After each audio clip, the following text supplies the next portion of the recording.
Good evening, everybody, and welcome back to Foundations. You come on in and grab a seat. Glad to have you back for our sixth and final session in church history, in particular, early church history. Now, guys, don't you just love church history? I mean, this is something that most of you, I trust, have probably never studied before. There's got to be something just somewhat refreshing on coming on a Wednesday night and hearing something you literally have never learned before. I remember when I first studied church history, I had a first go around in my undergraduate years because I did my undergraduate degree in Bible. And I had to learn church history, and I felt probably like what you all are feeling, except I got graded on it. I had to take a test afterwards. And I just remember I didn't know the difference between Athanasius and you know what. It was just crazy to take it all in. And then when I did my master's degree, I had to take church history all over again because they don't assume when you're in seminary that you did a bachelor's degree in Bible. So they teach it all over again. It was helpful to me because I had to relearn it all yet again. I have written several articles over the years on church history, mainly because it's of interest to me. In fact, my dissertation that I just completed for my PhD about a year ago or so, a whole chapter is basically dedicated to church history and the history of how the Bible was interpreted literally. I love it. And tonight, what we're going to do is we're going to try to put a bow on it. We're going to finish. This will be the last session in our early church history. Now, the history of the Christian church from the time of Christ to this point can probably be best divided into three even parts. That's how we're going to divide it up for the purposes of Foundations. The first third is what we are finishing tonight, what we call early church history, the first 6 centuries, roughly, of the Christian church. The second third of church history is what is known not as the early church. It's often described as the Middle Ages. Y'all are probably familiar with medieval times or the Middle Ages. That is the next several centuries. This is kind of arbitrary, but basically from the 7th century all the way to the 14th century. And then the third slice of the pie in church history is the Reformation era, which I would consider us still in.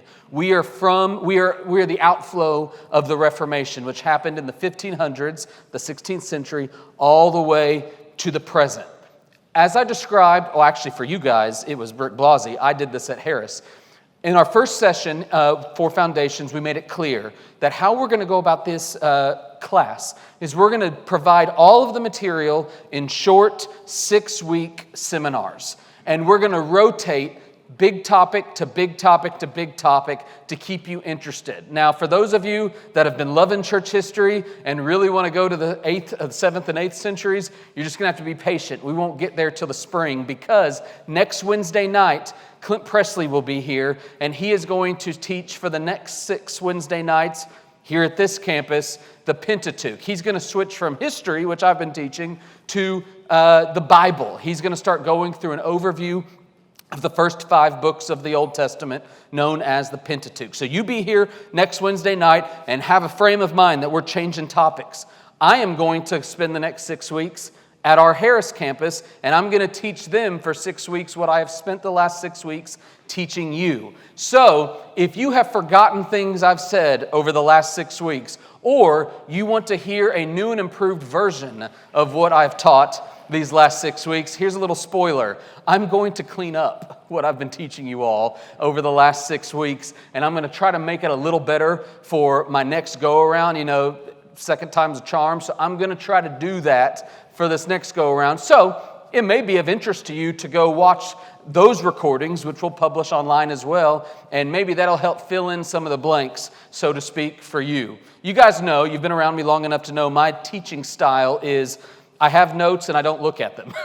I'm fairly extemporaneous. It's just how my mind works. So I watch you, and I can see the blank stares at times, and I can see the great interest at times. And so I'm constantly making mental notes based off what's landing and what's not landing, what's clear and not. So you guys have been very helpful. Lord willing, you are going to make a better church history presentation the next 6 weeks. But tonight, we're going to end it, and we're going to do so by combining 2 centuries into one session. I've spent one Wednesday for the last 5 weeks going through 1st century, 2nd century, 3rd, 4th century. Tonight, we are going to combine the 5th and the 6th century just because it will make sense. There's so much bleed over between the two. We'll combine it together, and I think it will prove fruitful for us and our purposes tonight. Be sure you're taking notes. If you didn't grab some, at that desk where Wendy is seated at the entry, we have note sheets that we publish every Wednesday night by way of reminder. If you'd like, we sell these little notebooks that are designed to kind of fit these notes, or if you just want to put them in anything you want, I strongly recommend you take notes, you keep them. If you forgot notes, you lost your sheets, or you didn't grab them, or you missed a Wednesday, we archive them so you can pick up previous week's notes. We also publish them all online as PDFs if you'd like to just go print it off at home. Keep those notes. I work hard on these outlines. Not so that they're exhaustive, they can't be exhaustive. I do them so that you can have a launching pad, a point to jump off. And I kind of joked with you guys, but I'm serious about this. If anything, my goal is to get you guys to go Google stuff.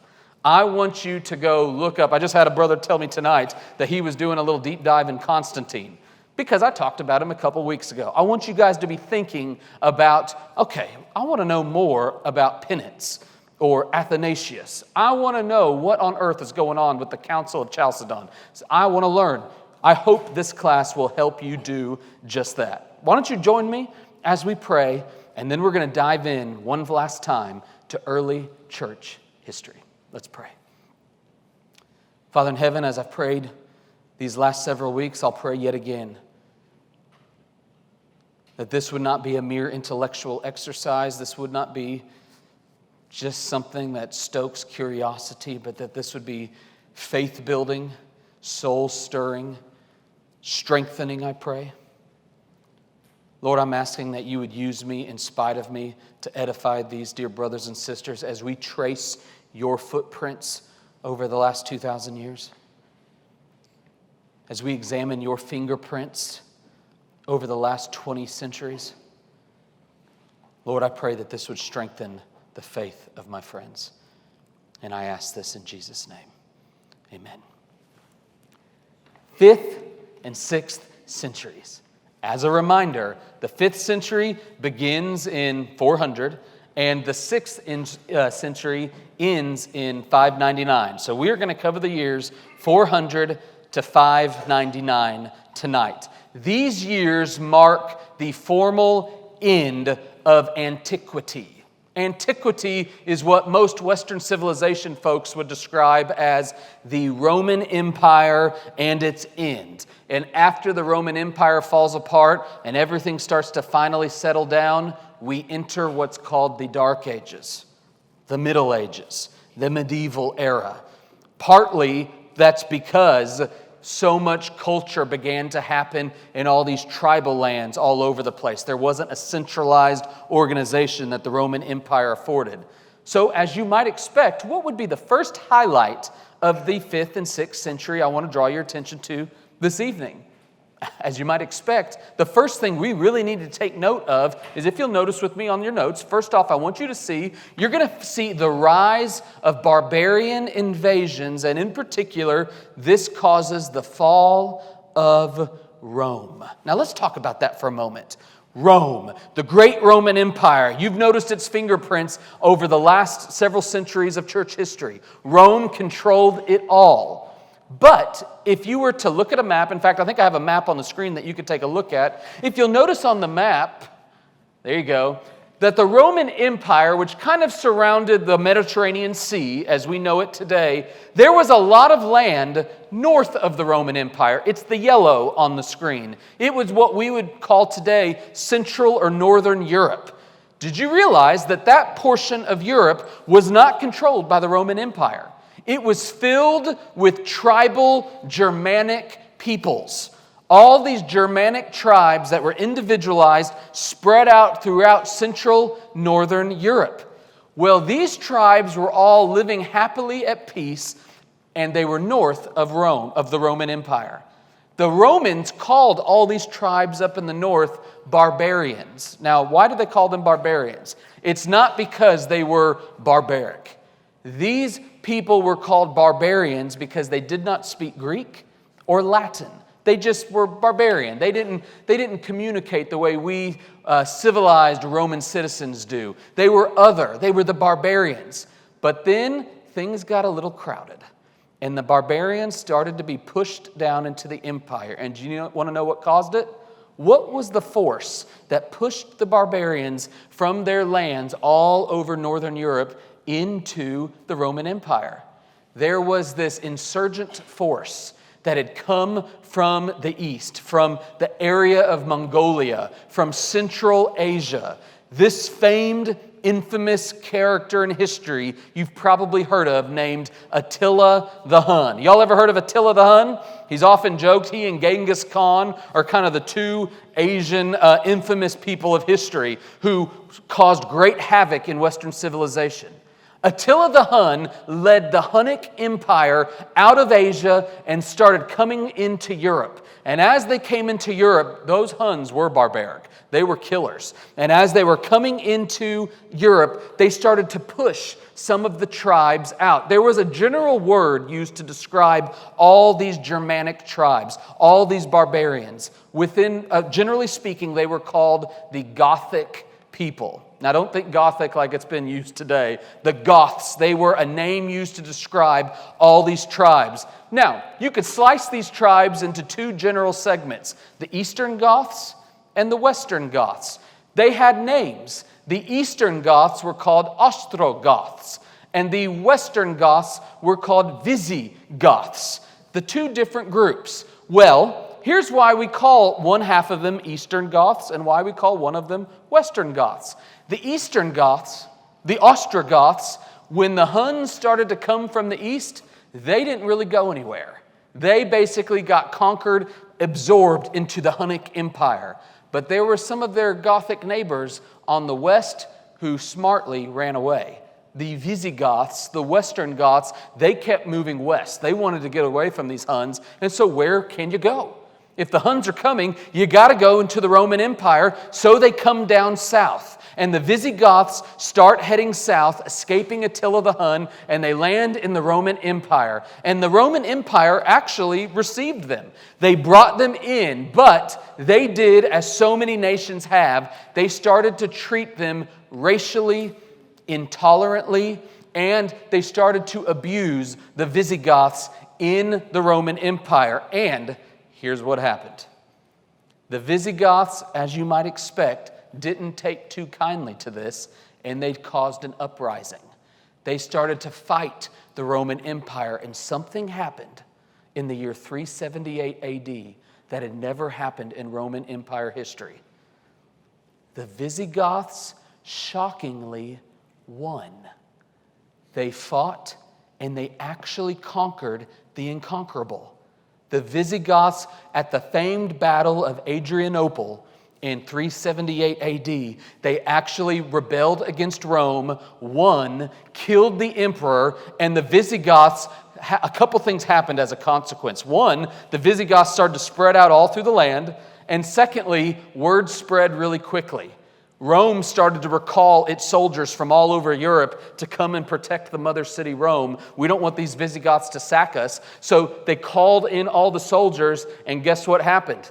The minute you pull soldiers out from all of their outposts, well, now all the other tribes start to realize, oh, this land's up for grab now. They're out of town. I hate to make light of this, but we are experiencing this uniquely as American citizens watching what took place in Afghanistan. When you have soldiers withdrawn, there's a vacuum, and people came into that vacuum. This is what happened in the Roman Empire. As the soldiers were withdrawn to come protect Mother Rome, all the other tribes, these Germanic tribes, like, hey, there's more land to grab. Let's start going. So the Visigoths have now come into Italy, modern Italy. They are coming closer and closer to Rome until at last one of the leaders of the Visigoths, a man named Alaric, he sacked Rome in 410. Mark that year down, 410. It's the first time the great city of Rome was sacked. This would be akin to Washington, D.C. being conquered by the Soviet Union 30 years ago. A really big deal. Alaric comes and defeats the mother city of Rome, sacks it. And there was a famous man who we talked about last week, a famous Christian, Augustine. Y'all remember me talking about Augustine of Hippo? Augustine was alive when this happened. He was in Hippo, which is in North Africa, just across the water from Rome, and he was pastoring his people who were freaking out. They could not believe that Rome had been defeated. And they started to think, is God real? Can he be trusted? How could this great city of God, Rome, be defeated? And he wrote one of the most famous books in ancient church history. It's a book you ought to have, although I admit it's huge. It's a book entitled The City of God. Y'all ever heard of it before? The City of God? Augustine wrote this book called The City of God, and it is Augustine writing as a pastor to Christians, helping them understand that kingdoms rise and kingdoms fall, but there is one city that will remain. Rome was never promised to be an ancient city. The United States is not promised to last forever.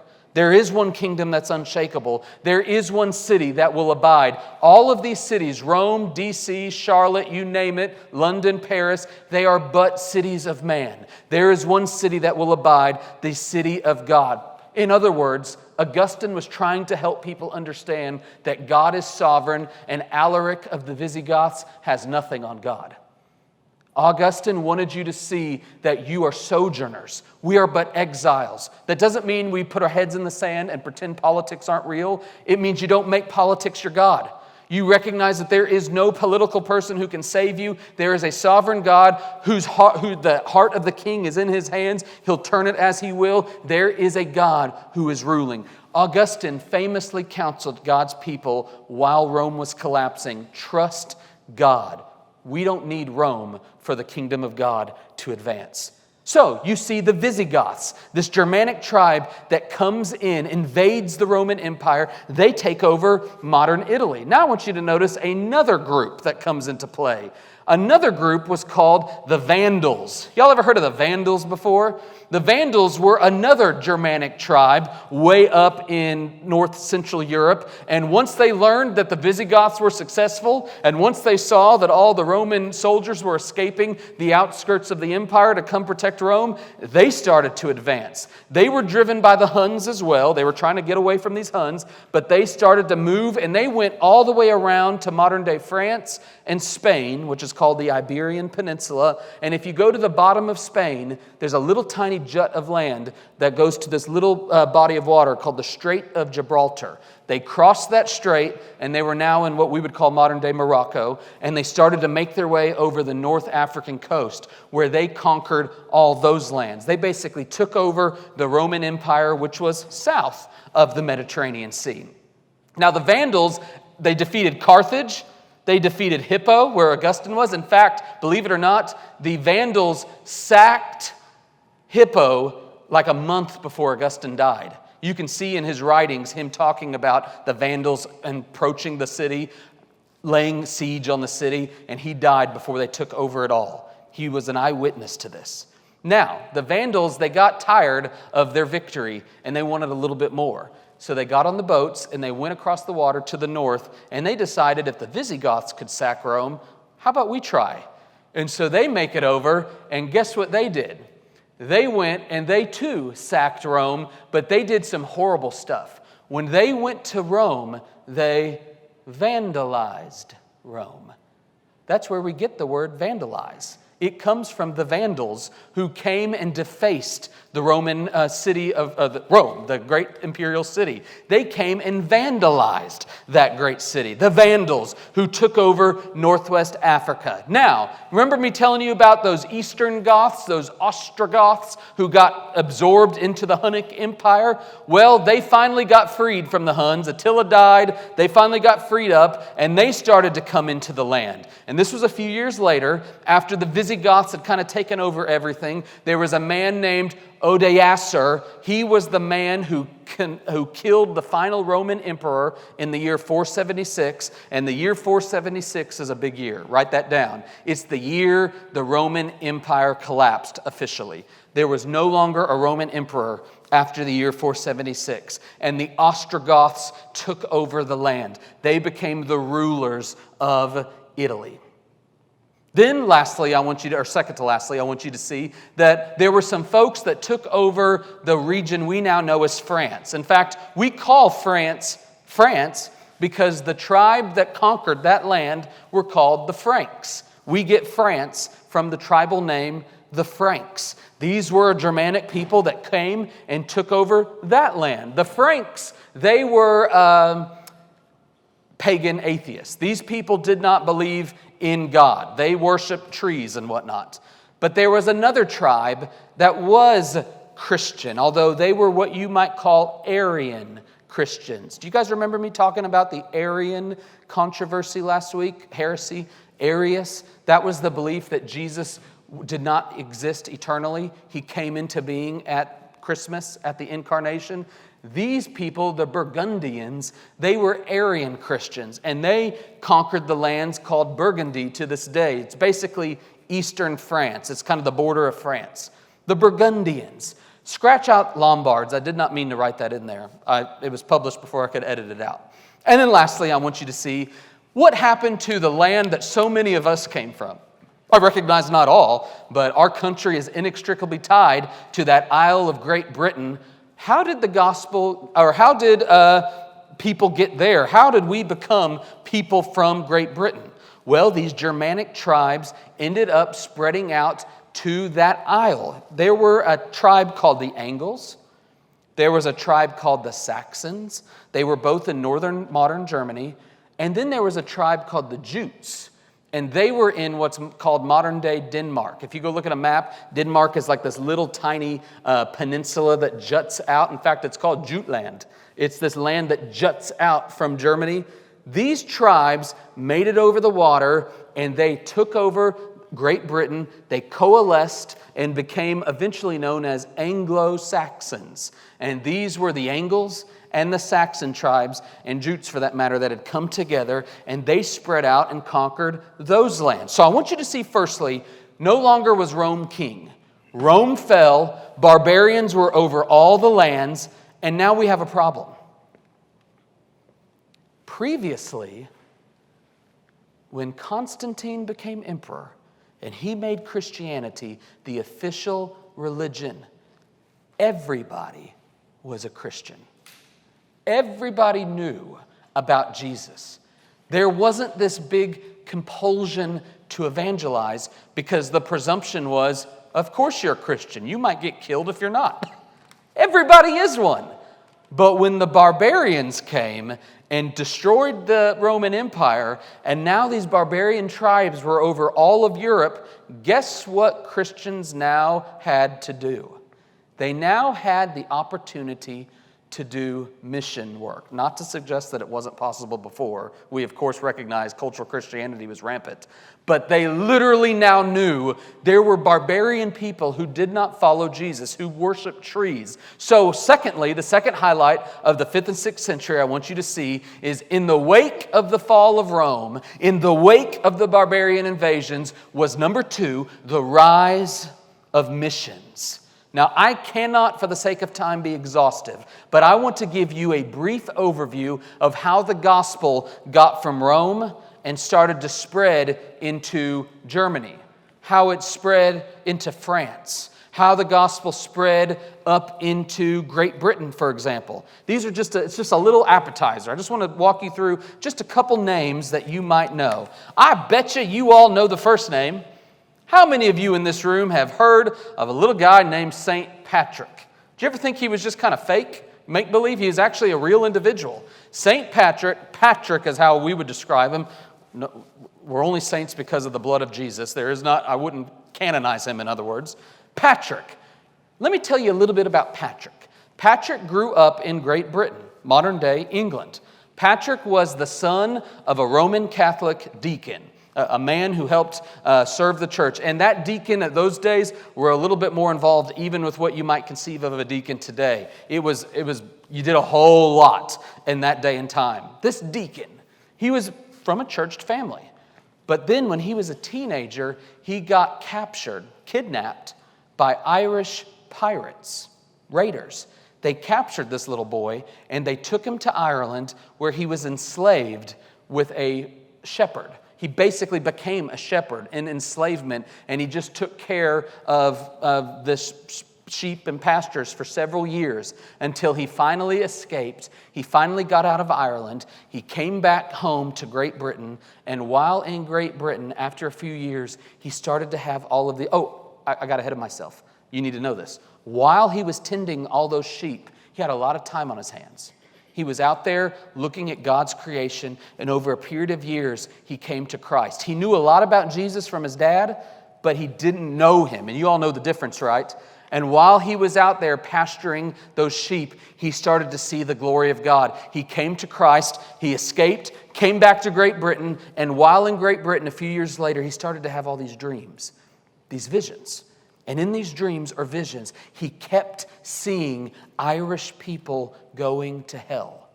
He kept seeing all these people he knew in captivity being bound for hell, and he felt compelled to go and share Jesus with them. So off he went, and he went to Northern Ireland, where he evangelized that region, and he became known, famous, as the man who brought legitimate Christianity to the nation of Ireland. In fact, I don't know if this is true. A lot of sources debate it, but they'll say he took the shamrock, the three-leaf clover, which is kind of the symbol of good luck in Ireland, and used it as an illustration to describe the Trinity. He was trying to contextualize the gospel in that region. I don't know if that's true.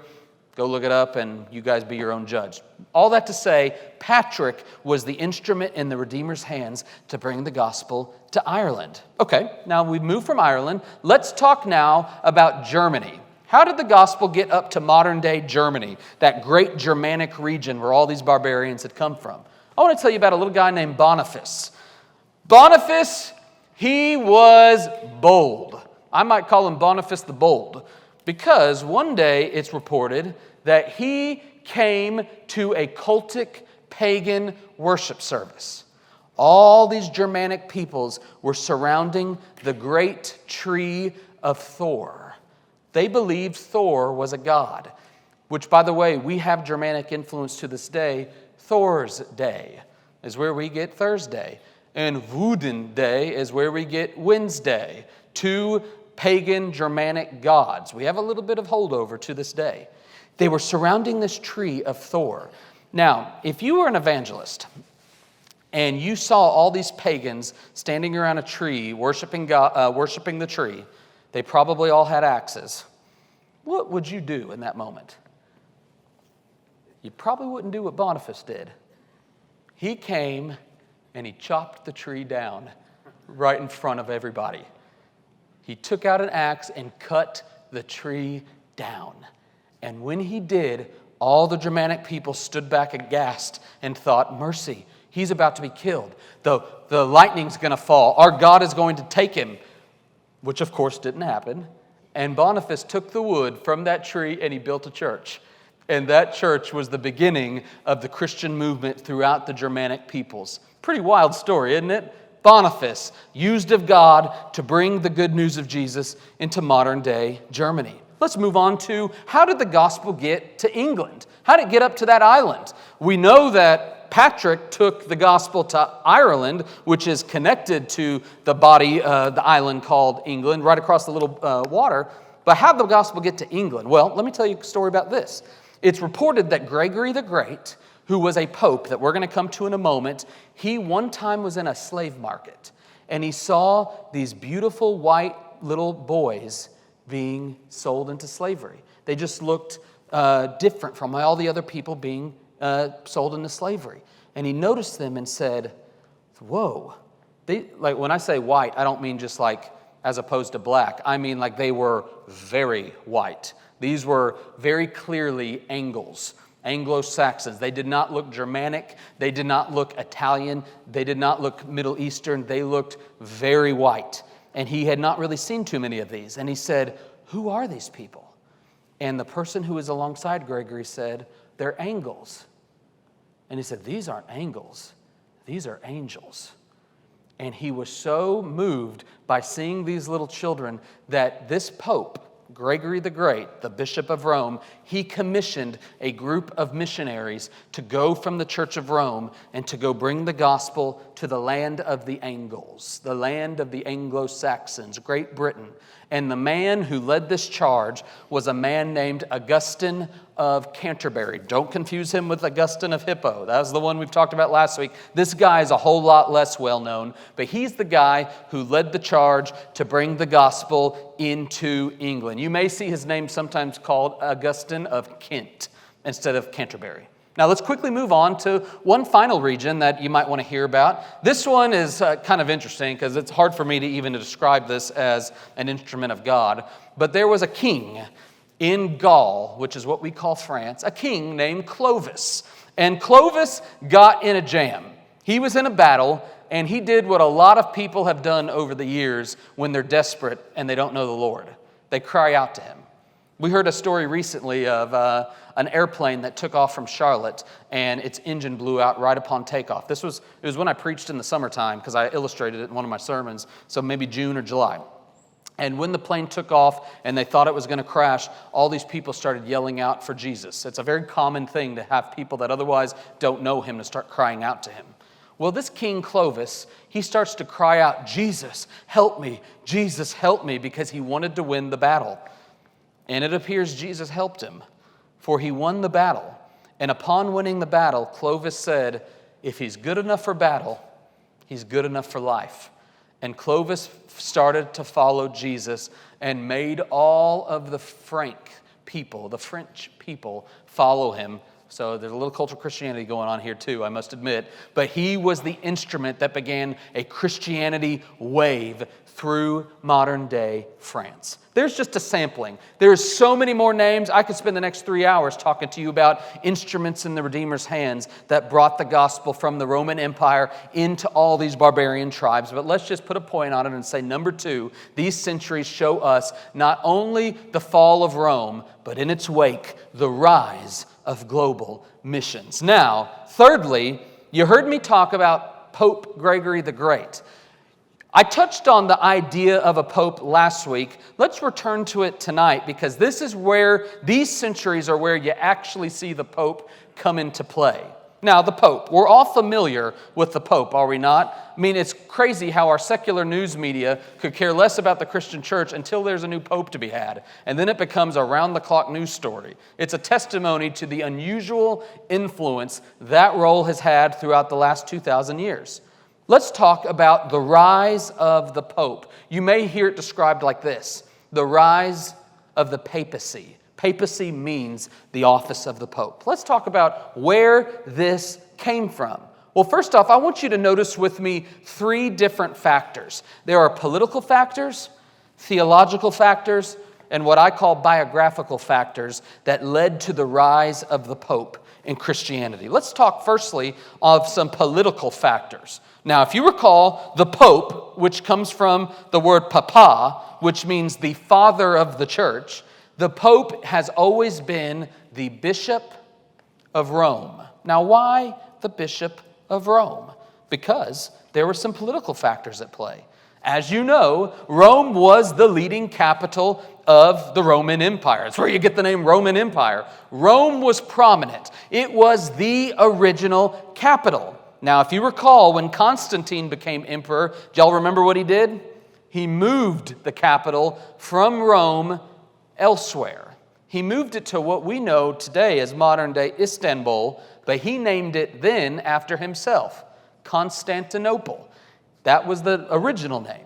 He moved the seat over there. Now the clergy, the pastors, the bishops didn't like that. Because now you have the Bishop of Constantinople, and he's all of a sudden becoming a big deal because he's the bishop of the mother church, of the mother seat. But there's the Bishop of Rome that's like, hey, we were the original capital. We are where it's at. And they started to say, okay, there's more reasons why you should take me seriously. Not just because I was the pastor of the church at Rome.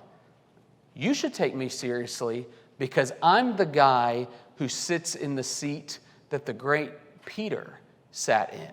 So he started to say, listen, don't take me seriously because I'm just politically at advantage. You should take me seriously because of Peter. In fact, there was a man named Damasus.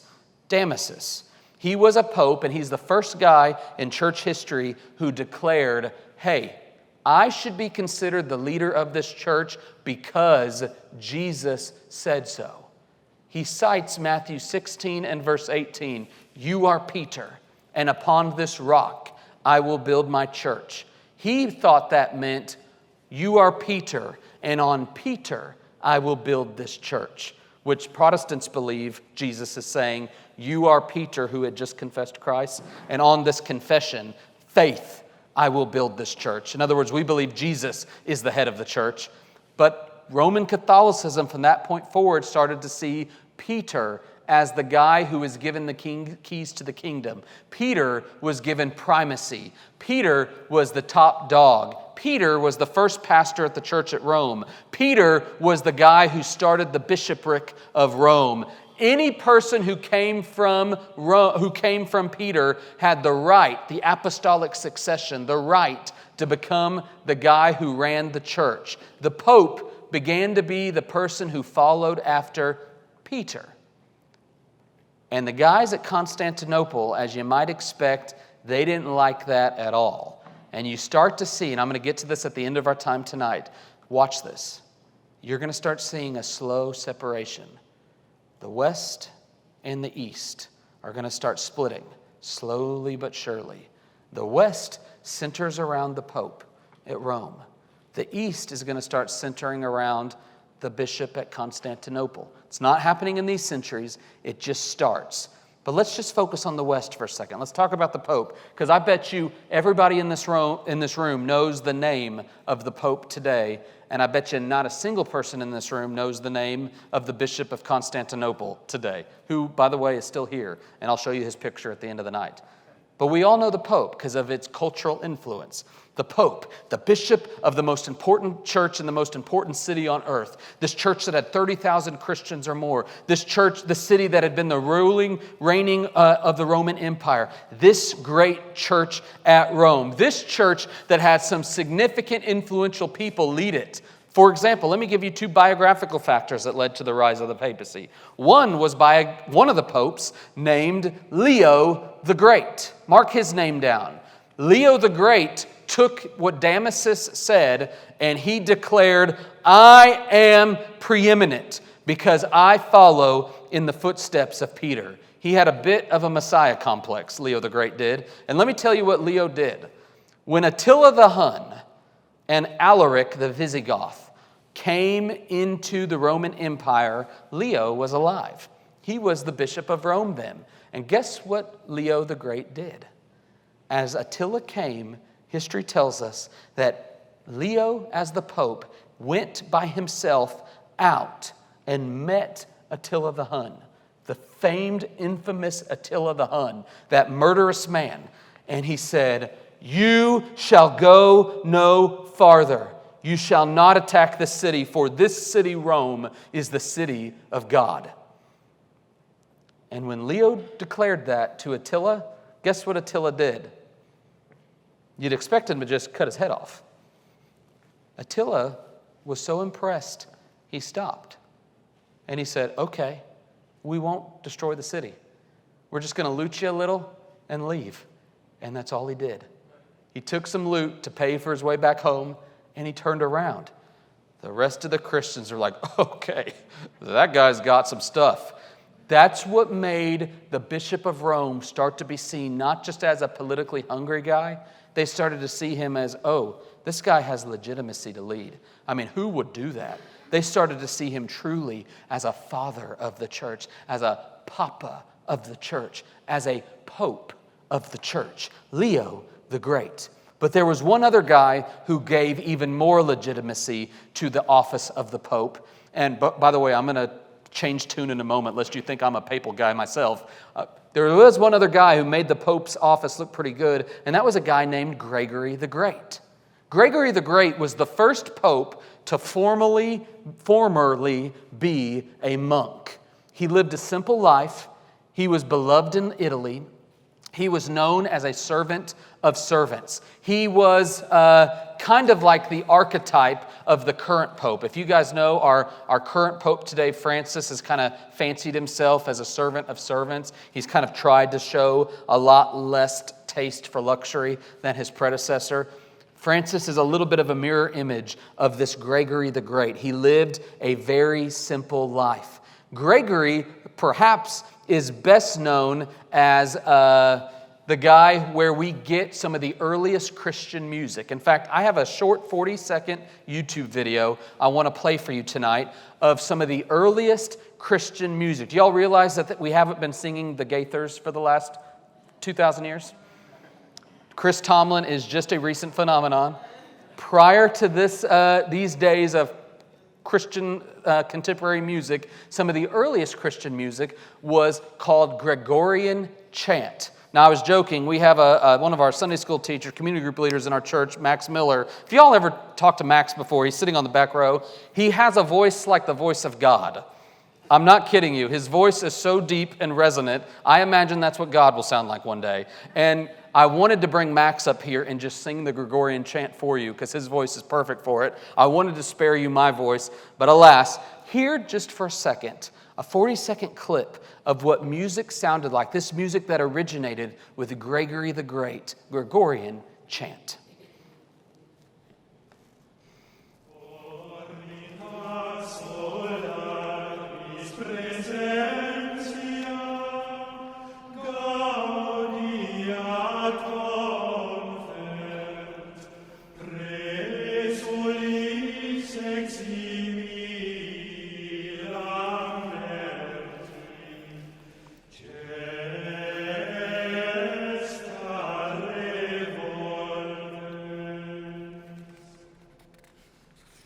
Now, we're done.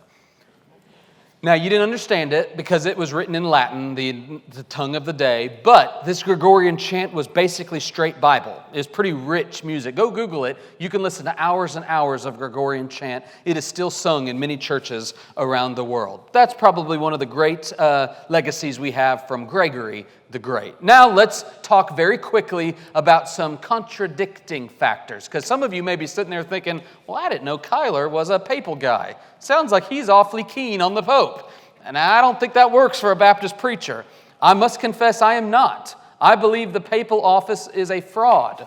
I believe that the office of the Pope is unbiblical. I just want to offer you very briefly some reasons why we should not view the papal office as biblical, why we don't follow a pope. These reasons are somewhat of a delineation. They're somewhat derived from a pastor that I've mentioned to you before, a guy named Tommy Nelson, who pastors a church in Dallas, Texas. Let me just briefly delineate a few of these reasons. First off, the office of the pope contradicts Jesus' teaching on leadership. Jesus is very clear that the greatest shall be the least. He never exalted any one individual. He barely exalted himself for that matter. So it just contradicts his whole theory of leadership. It contradicts the whole Bible's theory of leadership. The whole biblical wisdom on leadership is one of plurality. Never does the Bible say one man should make all the decisions among men. The Bible is very clear that there should be a plurality of decision makers to hold one another accountable. I want you to see also it contradicts the biblical picture of church government. The Bible never describes a hierarchy. Once again, it describes local church elders, nothing ever above it. You realize the Bible never describes any office above the local church. That's why Hickory Grove is autonomous.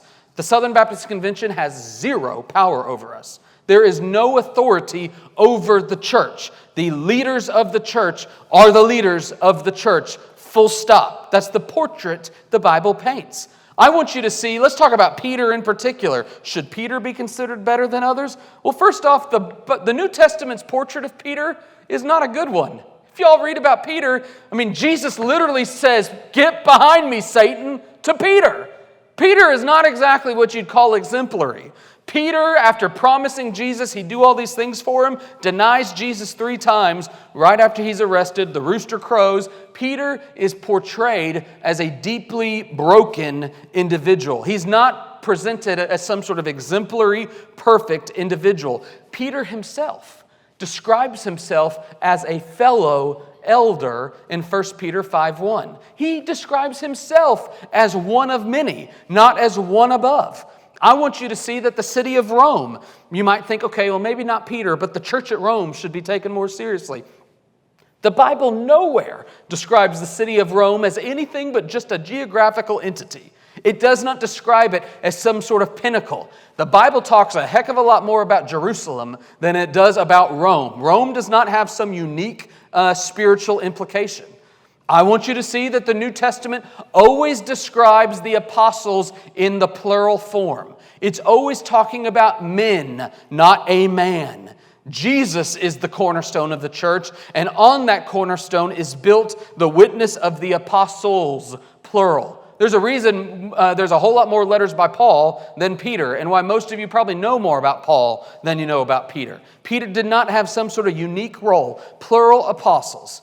And then lastly, just to reiterate this, Christ is the foundation of the church. Matthew 16 and verse 18 make clear, Peter, you are Peter, and on this confession, this rock, I will build my church. Jesus is the rock. The rock is always described as Jesus as the Lord throughout the Bible, and it is on this confession that the church is built. So that's just a really quick way for me to say, I want you to hear that there is a deep-seated conviction that the authority of the local church is not subservient to some bishop in a city called Rome. The papal office ought not biblically have any authority over the local church. Okay, off my soapbox, let's move on to the 4th point. Number 4, I want you to see we got some more heresies to talk about. Y'all excited about some more heresies? I'm going to give you guys like a little list so you can have them all lined up because I recognize there's a whole lot of names to think through. I want to briefly address 3 tonight. The first is a heresy called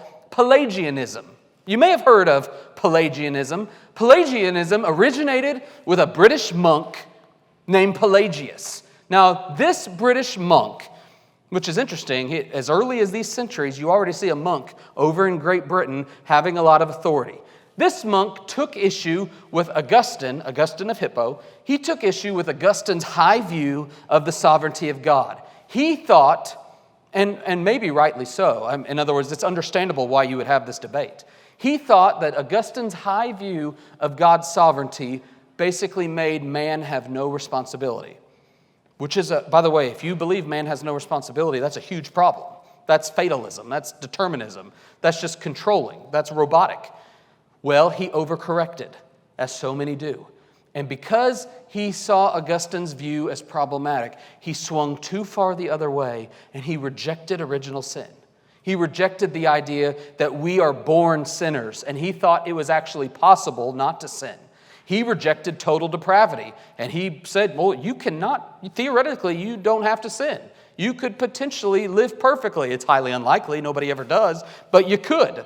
And he rejected God's sustaining grace. He rejected the idea that you need the Spirit of God to fight sin. He thought it was fully capable for man in and of himself to live a holy life, to fight the fight of faith, to do what he needs to do. You don't need God's help. You can just do it on your own. Well, Augustine took great issue with Pelagius' view, and he refuted Pelagius. And he countered, no, we are born in original sin.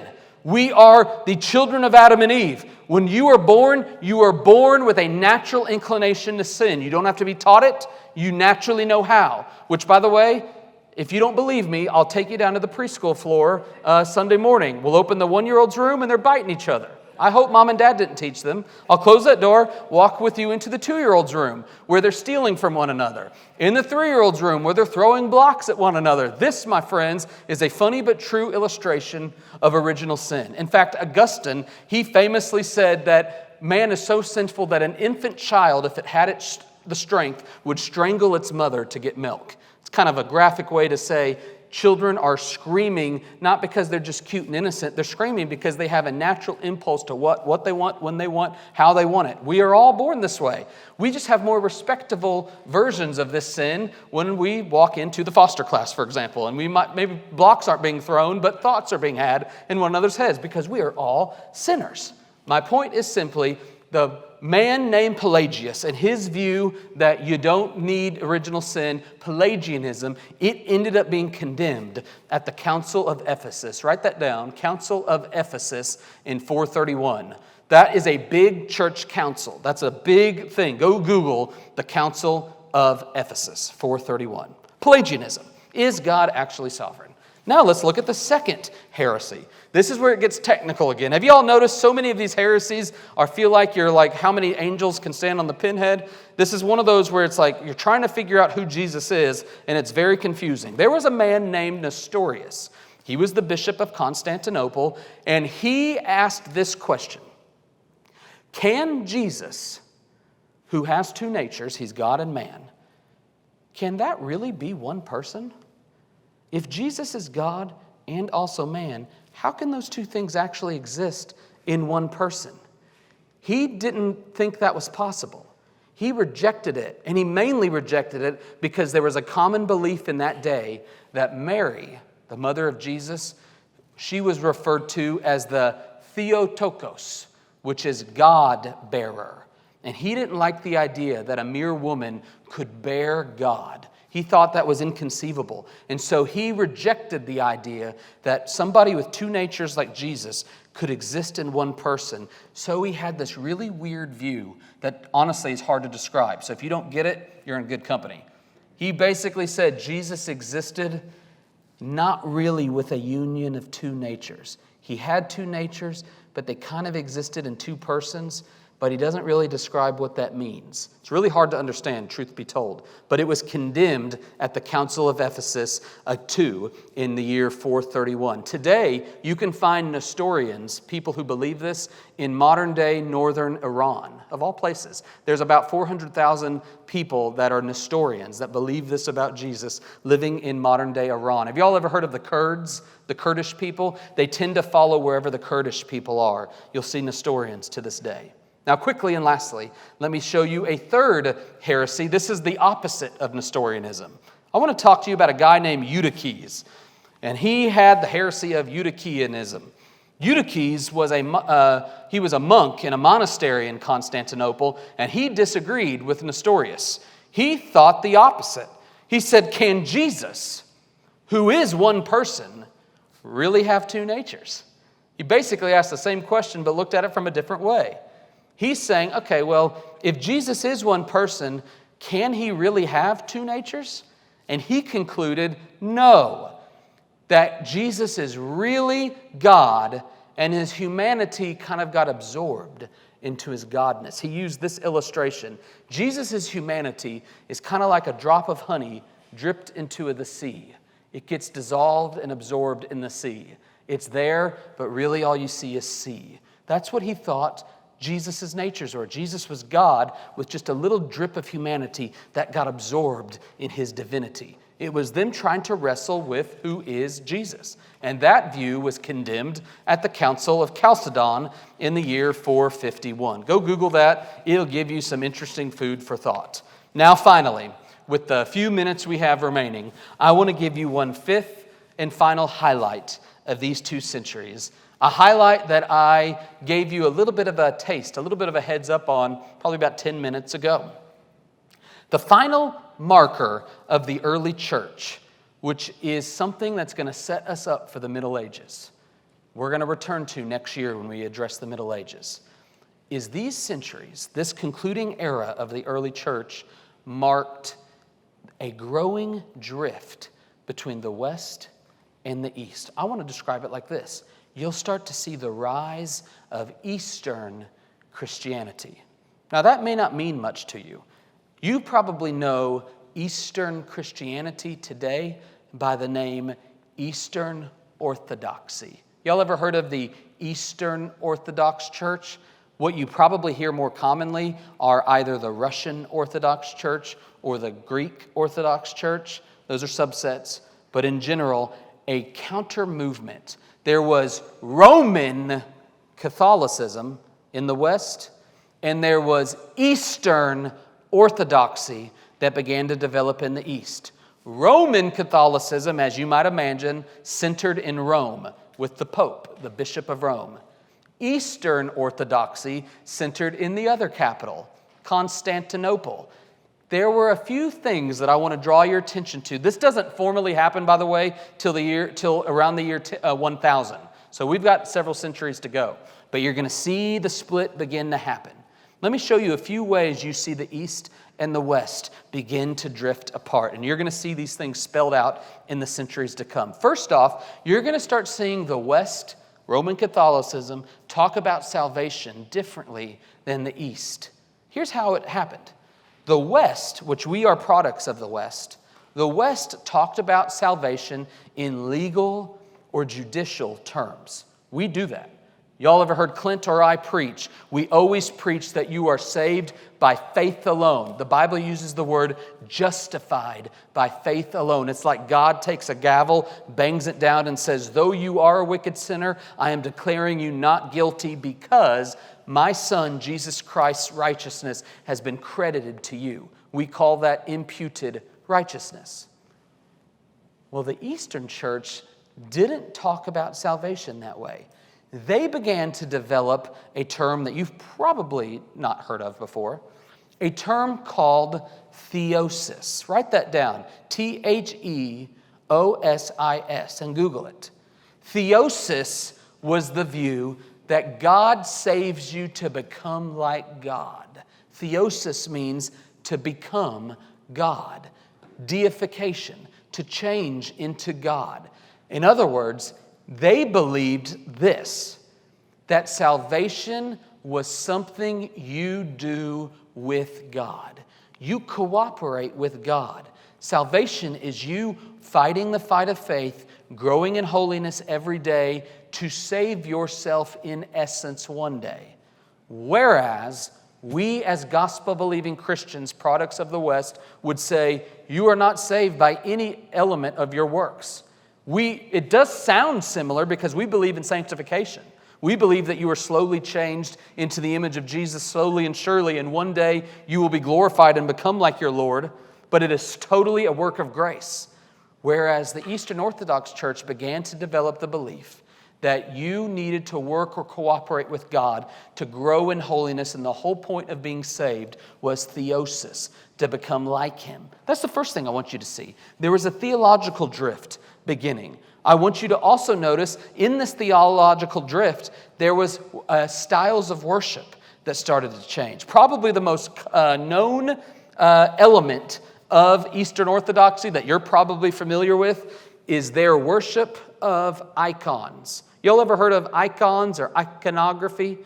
I'll show you one up on the screen. This is the most famous icon of Jesus, an early one of Jesus. They literally will worship these pictures of Jesus, of saints, of Mary. These icons are visual representations of God and the saints that inform their worship. So if you go to an Orthodox church, you will see icons everywhere. I've actually been showing you guys a lot of icons because there's no other pictures of these people. All these other ways for me to show you their face, a lot of these are just icons that the Orthodox church has worshipped. How many of you have ever been to Israel before?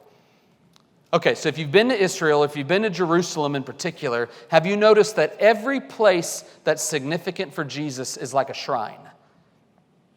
Orthodoxy. That's where you get this. It was the ostentatiousness of the Eastern Empire, the Roman Empire based out of Constantinople that developed in this church that created all this ostentatiousness that you see in Eastern Orthodoxy. These icons are what I want you to notice. Did you notice? You guys probably can't see it because it's so small. Go Google icons and you're going to notice almost every person has their hand in a weird position. They have their hand up like this with their thumb touching their ring finger and 3 fingers pointed in a particular pattern. Here's what's happening. The thumb and the ring finger represent the two natures of Christ coming together, God and man. The 3 remaining fingers represent the Trinity, Father, Son, and Spirit. The shape they're in, I know you're not going to be able to pick up on this, they spell out in Greek Jesus Christ, the first 2 letters of Jesus Christ in Greek. Almost every icon, they're holding their fingers up like this in this image that says Jesus Christ, 2 natures, Trinitarian. It's actually kind of cool. That's one of the few things you can look at and say, oh, that's kind of something. Iconography. I want you to see this. Now, there was a political drift. As you might imagine, you've got these emperors. Constantine started Constantinople, and now you've got an emperor named Justinian who came after Constantinople. He's the one who kind of spearheaded all the craziness that was the East, which, by the way, here's a new word that I know you've heard of before. Do you want to know what the word was used to describe the Roman Empire once it moved completely to the East? Once Rome fell, it basically gained a new name called the Byzantine Empire. Y'all ever heard that word? Byzantium, Byzantine. Byzantine culture, Byzantine Christianity exploded at these centuries. And lastly, and I'll pray us out with this, the last thing you'll notice is that there was a leadership split, as I told you. There were people following the Pope, and there were people following the Patriarch of Constantinople. It would happen all the more seriously in the year 1000. I think I have a picture of the Patriarch of Constantinople. I'm pretty sure that's the guy to this day. Unlike the Pope, he views himself as not the leader of the Orthodox Church. He views himself as the first among equals. He's like a representative, but he has no real authority over the church. So not only are there 2 different people, there's 2 different theories of church government. The Western Church, the Roman Catholic Church, followed the hierarchy of the Pope, and the Eastern Church followed a more broad, first among equals view, where all the patriarchs and bishops and whatnot kind of linked arms together in synods. My friends, that wraps up for us the early church history, the first 6 centuries of the Christian church. You need to close your notebook, file it away. I encourage you to go back and watch these again. You're going to want to brush up because we will not come back to the 7th century, the Middle Ages, until sometime in the spring of 2022. Next Wednesday, when you come, we will conclude this semester. It's hard to believe there's only 6 Wednesday nights left. It's before Christmas break. It's unbelievable. We have 6 more Wednesday nights where we will walk through with Pastor Clint the Pentateuch. We'll turn a page and now address the Bible, these first 5 books of the Old Testament. So I hope you'll be back here next Wednesday night. I won't see you on Wednesdays, but I will see you on Sunday. Why don't you join me as we pray, and we'll call it a night. Let's pray together. Father in heaven, once again, seal your fingerprints throughout history to the hearts of these dear people. I pray, oh God, that their faith would be strengthened, their mind would be enlightened, and they would glory in the fact that you are a providential God who has been orchestrating all things for your glory and the good of your people. Do this, I pray, for Jesus' sake. Amen. Good night, everybody. We'll see you.